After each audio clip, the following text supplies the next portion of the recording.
Hello, everybody. It's a pleasure to be here. I'm Georgi from Kelvin Health, and our mission is to end preventable deaths and suffering from conditions like limb ischemia by combining the power of mobile thermography and AI. We gathered a team of professionals with a long-lasting experience in machine learning, medical science, and venture building. And this venture is very personal to us as it actually happened as a consequence of multiple serendipities in our founding team. Imagine hearing that both your legs needs to be amputated. In 2018, shortly before my son was born, my wife and I were devastated when her father Hugh nearly lost both of his legs because of a late diagnosed peripheral arterial disease, PAD, as a result of diabetes. And unfortunately, more than 200 million people worldwide like Hugh suffer from PAD. And because of the hard access to precise and timely diagnostics, more than 20 million, which is above the population of Florida or the average population of a whole European country, develop critical limb ischemia, condition that first takes your limb, then kills you in less than 5 years in almost half of the cases.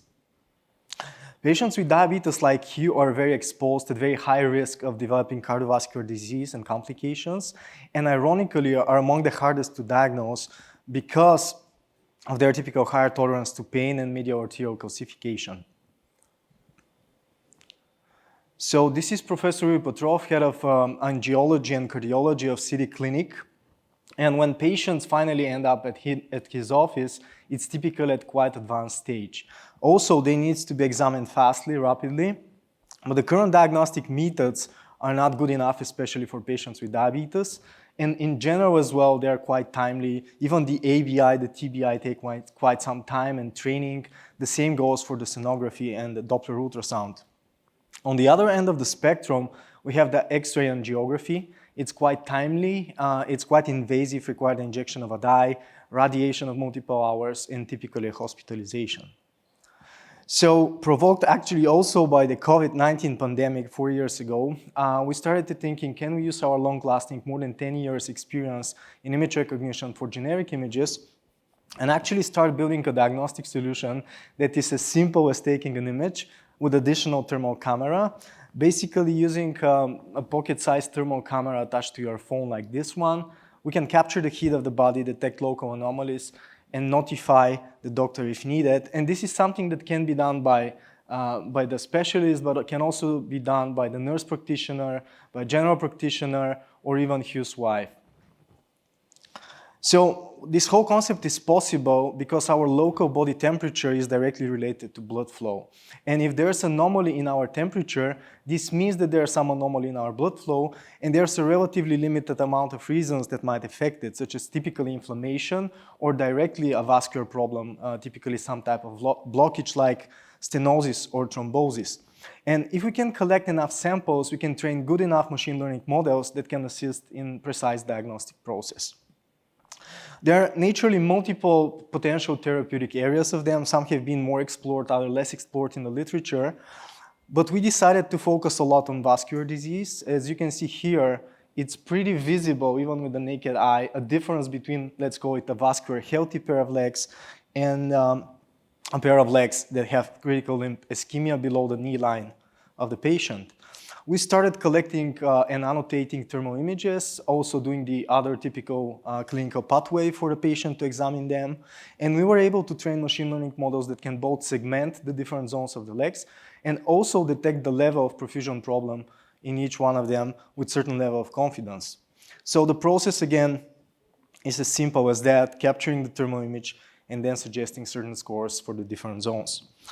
Together with the team of Professor Petrov, we decided to dig as further as possible, and we witnessed that there's a strong correlation between what's visible with the angiography, which, as I said, is very invasive, and what's positionally visible with Kelvin.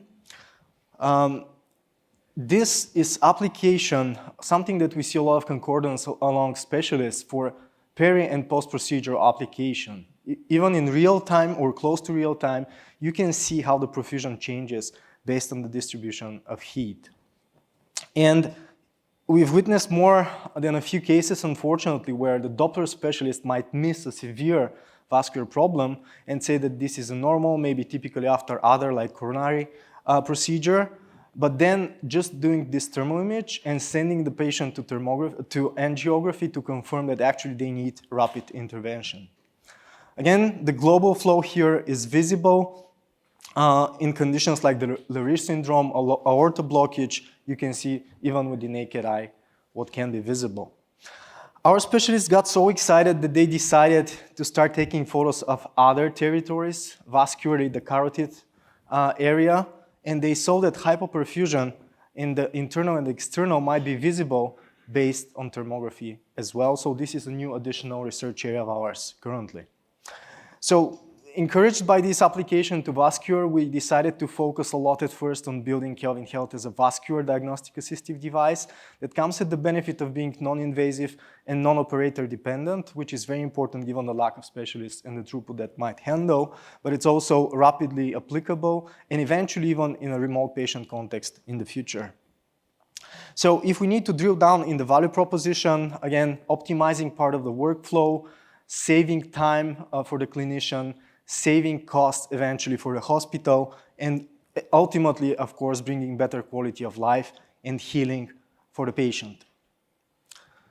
So we already collected more than 12,000 patient data, 1,200 patient data, more than 9,000 images actually of today, and we saw pretty high both sensitivity and specificity when we need to detect PAD presence in the different arterial zones of the legs. We saw very excited specialists from various parts of the world that aim to apply Kelvin in their daily practice once it's regulatory cleared. And we also witnessed that if we do the calculation and if we have a certain amount of charge on a diagnostic as a service business model, the total, the serviceable addressable market for PAD diagnostics based on the 14.1 million PAD patient visits in the US and EU alone is more than 800 million.